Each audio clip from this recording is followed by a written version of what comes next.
Herkese merhaba dostlar, ben Ozan ve bu videoda sizlerle beraber Kasım indirimlerinde alınabilecek en iyi laptopları kısa inceleyeceğiz. Dolar kuru her gün artmaya devam ediyor. Şu anda özellikle bu listedeki laptoplar fiyat yönünde çok avantajlı diyebilirim. Bu aralar bir laptop alacaksanız bence bu videodan sonra vakit kaybetmeden almaya çalışın derim. Listedeki tüm laptopların en ucuz güvenilir satın alma linklerim açıklama ve yorumlarda olacak. Oradan güvenli bir şekilde alabilirsiniz. Burada her açıdan düşündüğümde alt limit olarak 10.000 TL belirledim. En fazla da 50.000'e kadar çıkacağız. Eğer bütçeniz 50.000'in üstünde ise yine alabileceğiniz en iyi laptopların linklerini açıklama ve yorumlara koyacağım. Bu incelemelerin devamı için destekleriniz çok önemli. Videoyu beğenmeyi ve abone olmayı unutmayın. Ve baştan belirteyim. Listedeki çoğu laptop FreeDOS olarak geliyor. Yani Windows'u kendimiz kuracağız. Ben bu işlerden anlamam demeyin. Çünkü adım adım FreeDOS laptopa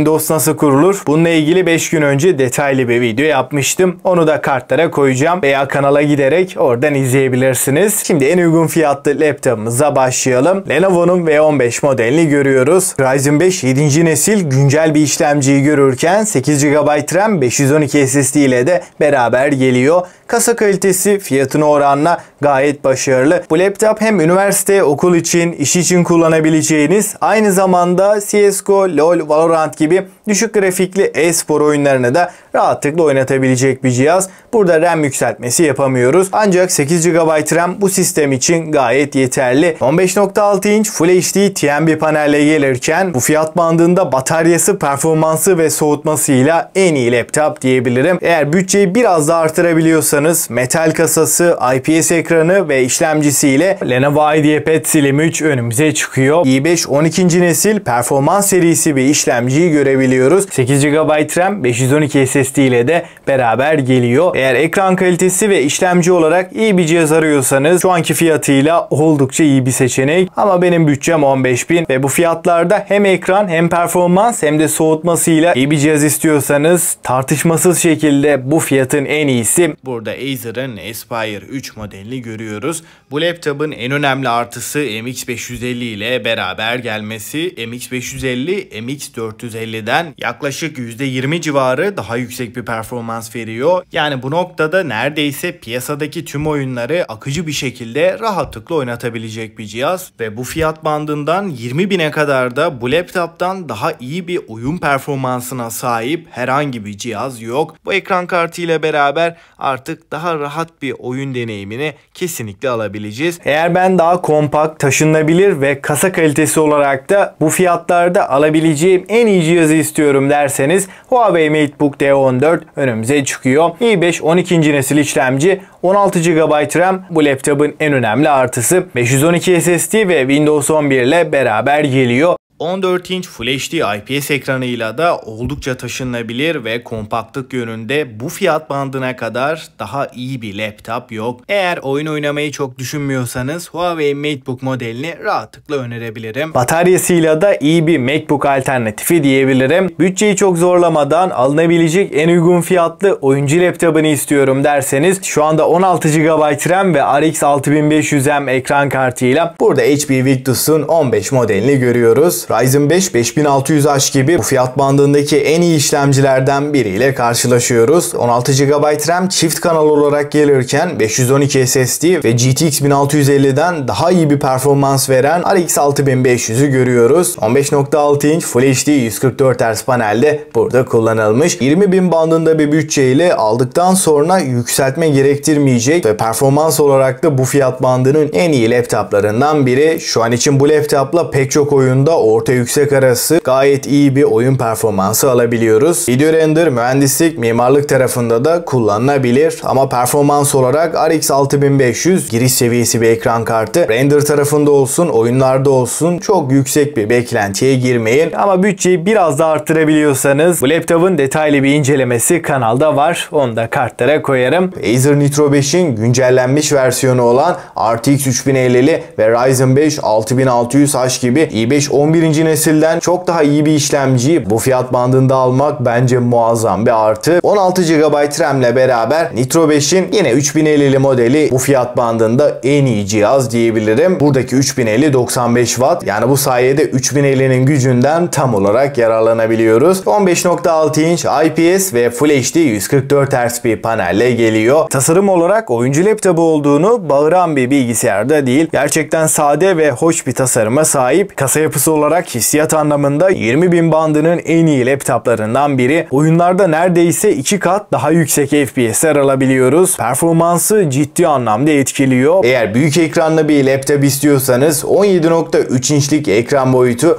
RTX 3050 Ti ve 16 GB RAM ile Acer Nitro 5 bizlerle birlikte. Bu fiyat bandında 3050 Ti 17.3 inçlik 144 Hz ekranıyla bu fiyat bandının net şekilde en iyisi. Eğer bütçeniz 25.000 bandında ve fiyat performans olarak alabileceğim en iyi cihazı istiyorum derseniz, açıkçası şu anda en iyi laptop kesinlikle HP Victus'un 16 modeli. Ryzen 5 7. nesil bir işlemciyi görürken 16 GB 8x2 RAM'lerle gelirken bu cihazın en önemli artısı RTX 3050'nin 6 GB VRAM'e sahip olan güncel versiyonuyla gelmesi ve bu normal bir 3050 değil. Burada 4 GB'lık 3050 ile karıştırmayın. Çünkü 3050'nin 6 GB'lık versiyonu 3050 Ti ile aynı performansı veriyor ve burada VRAM darboğazına uğramadığı için de özellikle oyun performansı anlamında 3050 Ti'nin de bazı noktalarda önüne geçmeyi başarıyor. Bu noktada soğutma sistemi ve batarya performansıyla da alınabilecek en ucuza en mantıklı gaming laptop diyebilirim. Bütçeniz 25.000 ise bu laptopu kaçırmayın. Listenin bir sonraki cihazı da piyasaya yeni giriş yapan en ucuz, en uygun fiyatlı RTX 4050'li HP Victus 15 modeli.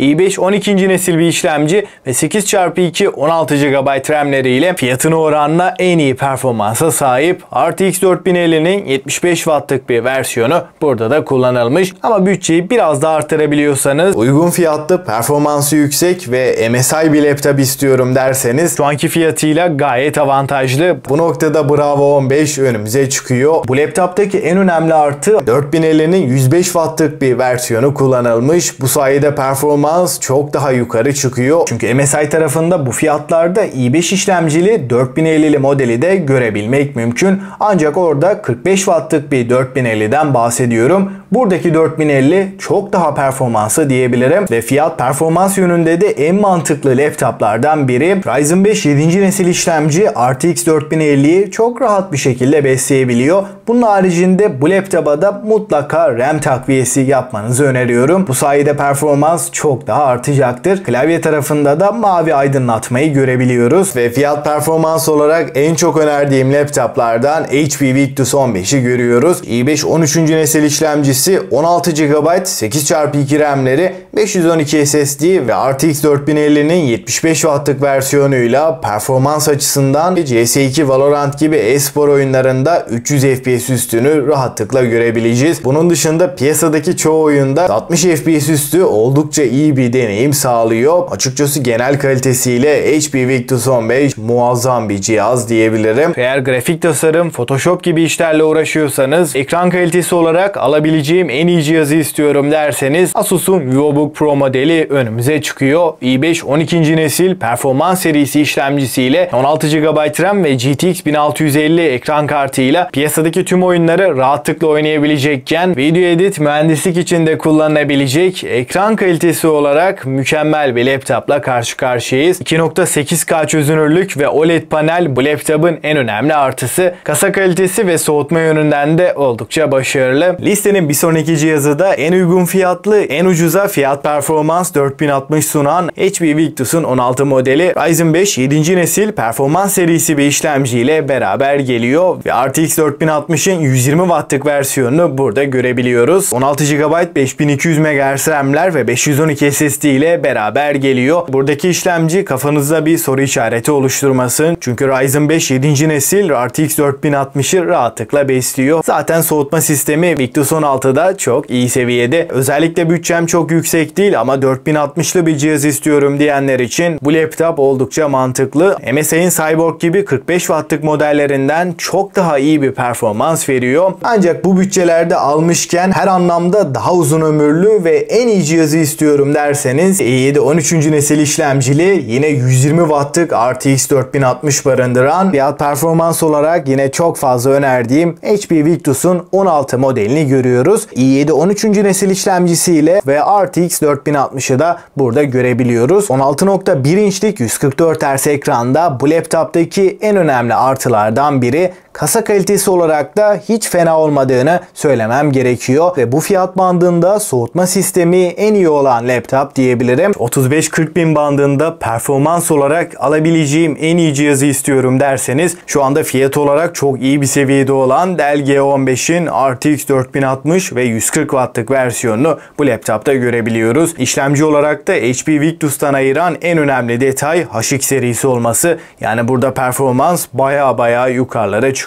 14 çekirdek ve 20 threadlik bir yapıya sahip. Özellikle render, mühendislik, mimarlık uygulamalarında kullanacaksanız bu işlemci sizi uzun yıllar rahatlıkla götürecektir. 16 GB 8x2 RAM'lerle gelirken 1 TB SSD'yi de bu laptopta görebiliyoruz ve yükseltmeleri de açık bir cihaz. Kasa kalitesi ve ekran yönünde de gayet başarılıyken 165 Hz'lik %100 sRGB Full HD bir ekran kullanılmış ve soğutma olarak da kusursuz bir cihaz. Yani performans, ekran kalitesi, soğutma şu anki fiyatıyla alabileceğiniz açık ara en iyisi. Ama bu laptopun bataryasından çok bir şey beklemeyin. 2-3 saatlik bir kullanım sunuyor ve ağırlık konusunda da hem HP Victus'tan hem de Asus TUF A15'ten biraz daha ağır bir cihaz olduğunu rahatlıkla söyleyebilirim. Yani RTX 4060'lı en iyi performansı sunan laptopu istiyorsanız Dell G15 alabileceğiniz en iyi seçenek. Zaten işlemcisiyle 43.000'e kadar rakibi olmayan bir cihaz. Ancak bence bu fiyatlarda çok fazla kalmayacak. Eğer alacaksanız yorumlardaki linkten vakit kaybetmeden almaya çalışın derim. Ama işlemci benim için birinci öncelik değil. Batarya performansı iyi olan bir cihaz istiyorken ekran kartı anlamında performans olarak en iyi cihazı istiyorsanız benim de almış olduğum ve kanalda incelemesi de olan Asus TUF A15'in 4060'lı modeli de halen en mantıklı cihazlar arasında. Ancak 140 wattlık yani piyasada alabileceğiniz en güçlü 4060 ekran kartıyla birlikte geliyor. 16 GB RAM 8x2 formatında, kasa kalitesi, klavye hissiyatı da oldukça iyi seviyede. Bu fiyat bandında her yönüyle dolu bir laptoptan bahsediyorum. Ama ben tüm oyunlarda en yüksek ayarlarda hiçbir şeyden kısmadan performans olarak alabileceğim en iyi cihazı en uygun fiyata nasıl alırım derseniz 120 wattlık RTX 4070'li Victus 16'nın i7 13. nesil işlemcili modeli bu noktada en iyisi. Gen 4 1 TB'lık SSD ile de okuma yazma hızları çok iyi bir seviyede. Bu fiyatıyla da şu anda kaçırılmayacak bir cihaz ve şu anki fiyatlarıyla rakibi olmayan bir laptop diyebilirim. Burada işlemcide, ekran kartı da uzun süreli kullanımlarda da 90 dereceleri hiçbir şekilde görmüyor. Eğer ısınmayan 4070'li bir laptop istiyorsanız Victus 16'nın bu modeli alabileceğiniz net şekilde en iyi laptop. 40.000 bandında bir bütçem var ve gerçekten performans olarak alabileceğim en iyi cihazı istiyorum dediğinizde de Asus TUF A15 önümüze çıkıyor. Bu cihazın en önemli artısı RTX 4070 ve 140 wattlık TDP değeriyle beraber gelmesi. Burada oyun için 4K video render, AutoCAD, 3D modelleme gibi yüksek performans isteyen işlerde hiçbir problem yaşamayacağız ve en üst grafiklerde çok akıcı bir şekilde tüm oyunları oynayabileceğimizi söyleyeyim. Kullanılan işlemci de bir o kadar başarılı. Dostlar, şimdi en önemli kısım yani favorilerimden bahsedeyim. Eğer bütçenizi en fazla 10.000'e kadar çıkardıysanız, daha yukarı çıkma ihtimaliniz yoksa Lenovo V15 en mantıklı modelken 15.000 bandında hem ofis hem üniversite hem de oyun oynamak için Acer Aspire modeli. Bütçeniz en fazla 20.000 ise de HP Victus'un RX 6500 modeli en iyi laptop. 16 GB RAM ve Ryzen 5 6600H işlemcisiyle fiyat performans olarak en ucuz cihazlardan Nitro 5'te gayet mantıklı. Oyun için ekran kartı olarak daha iyi bir cihaz ve büyük ekranlı bir laptop istiyorsanız da yine Nitro 5'in 17 inçlik versiyonu